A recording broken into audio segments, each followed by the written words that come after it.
Serginho, a questão de uma semana, eu fui convocado para fazer uma apresentação intitulada Evidências da Imortalidade.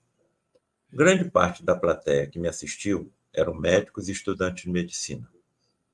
E eu apresentei quatro grandes vertentes que praticamente selam a confirmação da imortalidade.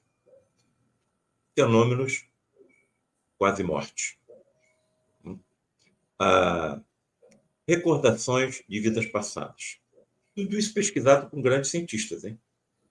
Evidentemente, eu tive que tocar no assunto chamado mediunidade.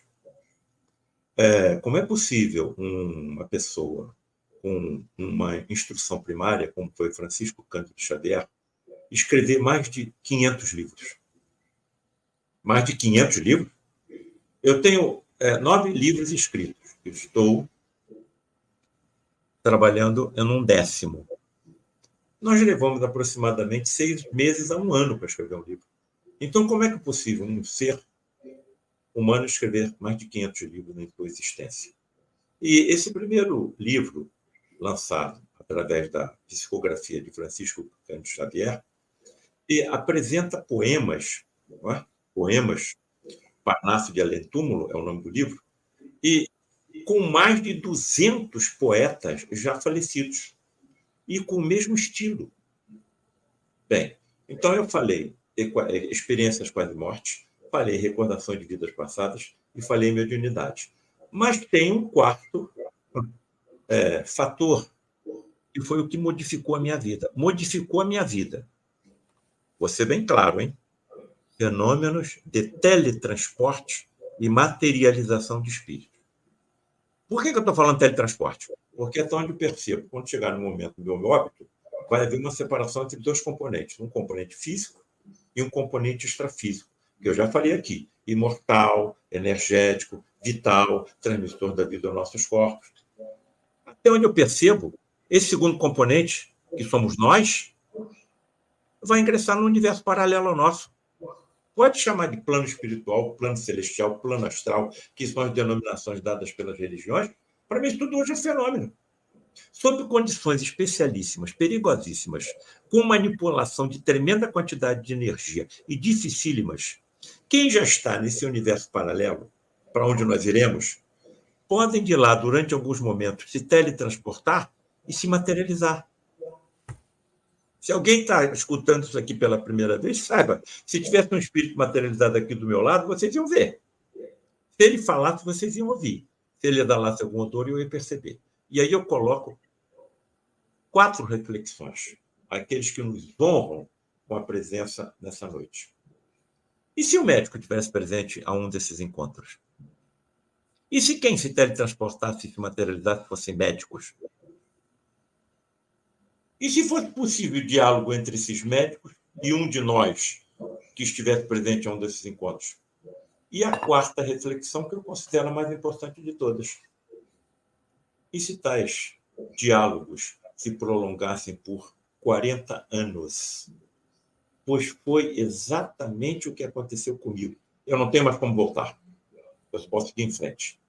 E aí eu tive que tomar uma tremenda decisão saindo dos bancos da Universidade de Medicina. Ou eu me viro para a esquerda e nada disso está acontecendo.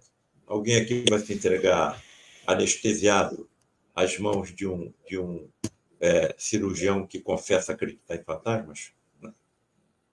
E se esse cirurgião disser que acredita em fantasmas cobertos por lençóis?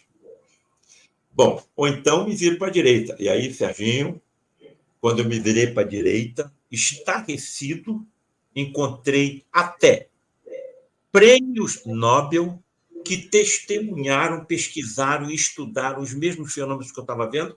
Então, por que eu vou parar? Até prêmios Nobel escreveram livros escrevendo isso? Agora, qual é o problema em relação à nossa ciência?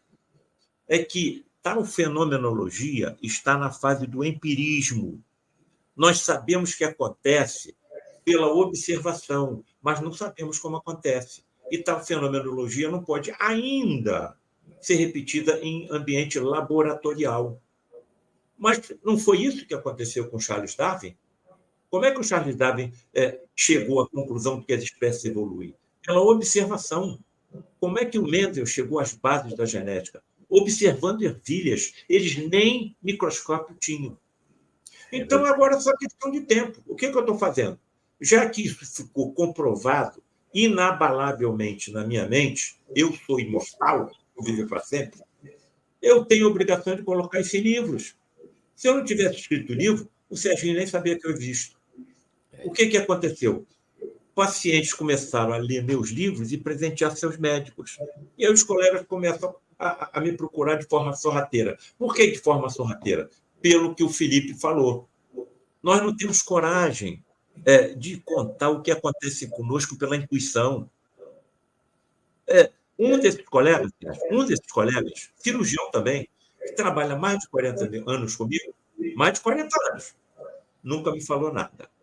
Aí, com a repercussão que está tendo essa nossa atividade dentro da espiritualidade, me procurou e disse o seguinte: olha, Paulo, eu vou te contar uma coisa que eu nunca contei para ninguém. Você sabe que eu estava de plantão aqui no Hospital Cardoso Fonte e deu a entrada do filho de um médico com um tiro no tórax? E a bala estava encostada no coração? Sob meus cuidados, o coração parou. E aí eu comecei a massagear. Massageei durante 40 minutos. E o coração não voltou. Eu decidi parar. Paulo César, tu sabe que quando eu decidi parar, nitidamente alguém falou no meu ouvido: continua, e eu continuei e salvei o rapaz? Então, isso, em algum momento da nossa vida profissional, vai acontecer com todos os médicos, nem com os que em nisso não acreditam.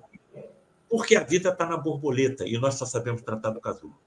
Está no momento, diante do trabalho que está começando a se abrir nas mãos do Sérgio Felipe de Oliveira, uma compreensão de que nós não estamos sozinhos. E ouso afirmar, que sem essa ajuda imponderável aos nossos pobres cinco sentidos, muitos dos sucessos que nós temos com os nossos pacientes não teríamos.